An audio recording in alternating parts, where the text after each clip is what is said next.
നമസ്കാരം.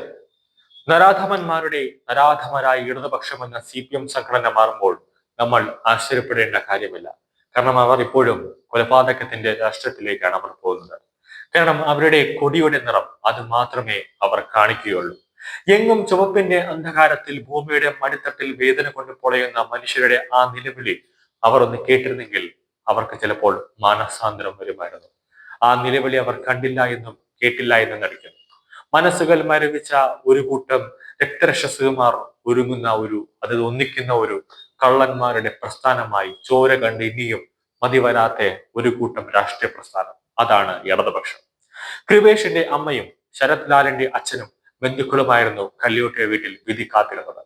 വിധി പ്രഖ്യാപനത്തിന് പിന്നാലെ സ്മൃതി കുടീരത്തിലെത്തിയ അച്ഛനും അമ്മയും അത് കണ്ട് പൊട്ടിക്കരഞ്ഞു. ഞങ്ങളുടെ മക്കളെ ഇല്ലാതാക്കിയവർക്ക് ശിക്ഷ കിട്ടാൻ ഞങ്ങൾ 6 വർഷമായി കാത്തിരിക്കുകയായിരുന്നു. കൃപേഷിന്റെ അമ്മ പറഞ്ഞ വാക്കാണ്. വിധിയിൽ തൃപ്തിയുണ്ട്. ഞങ്ങളെ ആങ്ങൾമാർക്ക് നീതി ലഭിച്ചു. 6 വർഷത്തെ പോരാട്ടത്തിന്റെ ഫലമാണ് ഇന്നുണ്ടായത്.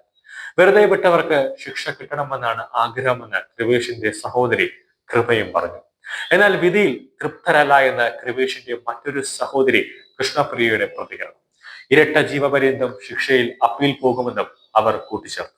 ശിക്ഷാവിധിയെ സ്വാഗതം ചെയ്യുന്നുവെന്നാണ് കൃപേഷിന്റെ പിതാവ് കൃഷ്ണൻ പ്രതികരിച്ചത്.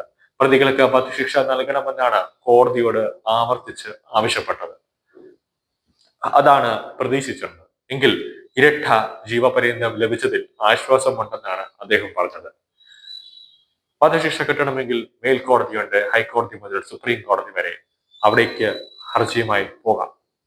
കാസർഗോഡ് പെരിയയിൽ യൂത്ത് കോൺഗ്രസ് പ്രവർത്തകനായ കൃപേഷിനെയും ശരത് ലാൽ എന്നിവരെ അതിക്രൂരമായി അതിനിഷ്ഠൂരമായി കൊലപ്പെടുത്തിയ കേസിലെ വിധിയാണ് ഇന്ന് കോടതി പ്രഖ്യാപിച്ചത്. കൊലപാതകത്തിൽ 10 പ്രതികൾക്ക് ഇരട്ട ജീവപര്യന്തം ശിക്ഷ വിധിച്ചു. കൊലപാതകത്തിൽ നേരിട്ട് പങ്കെടുത്ത 1 മുതൽ 8 പ്രതികൾക്കും ഗൂഢാലോചനയിൽ പങ്കെടുത്ത 10 മുതൽ 15 പ്രതികൾക്കുമാണ് ഇരട്ട ജീവപര്യന്ത തടവ് ശിക്ഷ വിധിച്ചത്. മുൻ MLA KV കുഞ്ഞിരാമൻ അടക്കം 4 പ്രതികൾക്ക് 5 വർഷ തടവും വിധിച്ചു. ഈ 4 പേർ CPM നേതാക്കളാണ്. 10,000 രൂപ പിഴയും കോടതി വിധിച്ചിട്ടുണ്ട്. ഒന്നാം പ്രതി പീതാംബരന് ഉൾപ്പെടെ 10 പ്രതികൾക്കെതിരെയാണ് ഇരട്ട ജീവപര്യന്ത ശിക്ഷ വിധിച്ചിരിക്കുന്നത്. 1 മുതൽ 8 വരെ പ്രതികളായ ഇവർക്ക് ജീവപര്യന്തവും വിധിച്ചു. ഇവർക്ക് 2 കുറ്റകൃത്യങ്ങളായി 2 ലക്ഷം രൂപ പിഴയും വിധിച്ചിട്ടുണ്ട്. എറണാകുളം പ്രത്യേക CBI കോടതി ജഡ്ജി ശേഷാദ്രിനാഥാണ് ശിക്ഷ വിധിച്ചത്. കേസ് അപൂർവങ്ങളിൽ അപൂർവമല്ലെന്നും പ്രതികളാക്കപ്പെട്ട പലർക്കും ക്രിമിനൽ പശ്ചാത്തലം ഇല്ലെന്നും പ്രതിഭാഗം വാദിച്ചു. പ്രതികൾ രാഷ്ട്രീയ വൈരാഗ്യം മൂലമാണ് ഇരുവരെയും വെട്ടിക്കൊലപ്പെടുത്തിയതെന്നാണ് എറണാകുളം പ്രത്യേക CBI കോടതി കണ്ടെത്തിയത്. കേസിൽ 14 പ്രതികൾ കുറ്റക്കാരനാണെന്ന് കഴിഞ്ഞ ദിവസം കണ്ടെത്തിയിരുന്നു. കല്യോട്ടെ യൂത്ത് കോൺഗ്രസ് പ്രവർത്തകനായിരുന്ന കൃപേഷിനെയും ശരത് ലാലിനെയും 2019 ഫെബ്രുവരി 17 അതിക്രൂരമായി വെട്ടിക്കൊലപ്പെടുത്തിയത്. എച്ചിലടക്കം റോഡിൽ കാറിലെത്തിയ സംഘം ഇരുവരെയും തടഞ്ഞു നിർത്തി ആക്രമിക്കുകയായിരുന്നു. ബൈക്ക് തടഞ്ഞു നിർത്തി ആക്രമിച്ച സംഘം കൃപേഷിനെയും ശരത് ലാലിനെയും അതിക്രൂരമായി വെട്ടിപ്പരിക്കേൽപ്പിച്ചു. കൃപേഷ് സംഭവ സ്ഥലത്ത് വെച്ചും ശരത് ലാൽ ആശുപത്രിയിലേക്ക് പോകുന്ന മധ്യയാണ് മരിച്ചത്.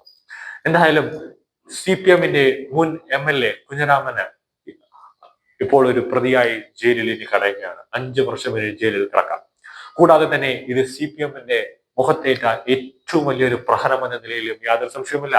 കാരണം അക്രമ രാഷ്ട്രത്തിലേക്ക് CPMന്റെ MLA മാർ തന്നെ കൂടെ കൂട്ടുന്നു. വരുന്ന നേതാക്കൾക്ക് MLA മാർ തന്നെ ഈ കൊലപാതക രാഷ്ട്രത്തിലേക്ക് വഴികാട്ടി കൊടുക്കുന്നു എന്നതിന്റെ ഉത്തമമായ തെളിവാണ് കൃപേഷും ശരത് ലാലിന്റെ മരണത്തിൽ കൊണ്ട് കോടതി ഉദ്ദേശിക്കുന്നത്.